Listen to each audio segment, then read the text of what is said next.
Hey everyone, I'm Joshua Caldwell, the writer-director of Layover, and this is Anatomy of a Scene.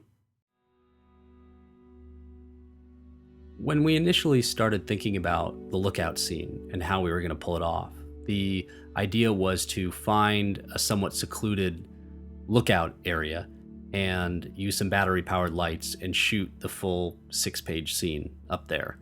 But as we started scouting, we started looking into these locations, which most of them close at dusk and thus weren't open at night. We found that that might be difficult to pull off. It just required so much time. It would require hours of work because of the takes and making sure that the performances were great. And it just didn't feel right to be putting our actors in a situation where we were constantly worried about getting kicked out or the police coming by or even people showing up and staring out. Upon scouting a number of these locations, I would find that people would come and park their cars and start talking or making out or, doing whatever people do at lookouts. And I just came home one day and I was like, I don't know how to pull this lookout off. I was so lost in this idea of shooting everything at the lookout. And my wife, who, had was able to take a step back from it, basically said, well, why don't you shoot the stuff looking out in one location at one of your lookouts and then shoot all the stuff where you turn around, all the performance stuff in another location where it's quiet and secluded and you can have more control.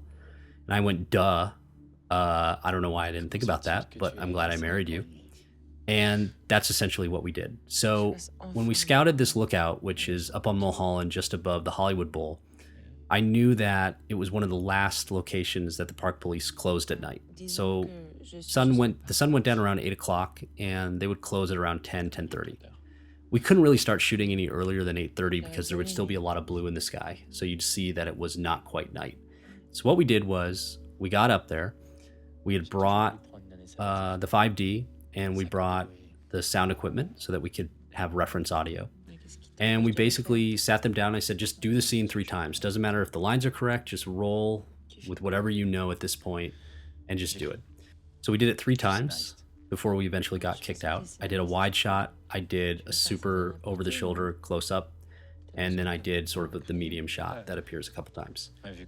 Funny enough, in a lot of the raw footage of this, not only was the audio terrible because you hear the 20 people that were up there with us talking and taking pictures and all that stuff, but you also see a lot of camera flashes going off. I don't know why people are using the flashes to take a picture of the city at night, but they were, and they obviously would interfere with the shot. And I had assumed that that was going to happen if we ever tried to actually do the entire scene here.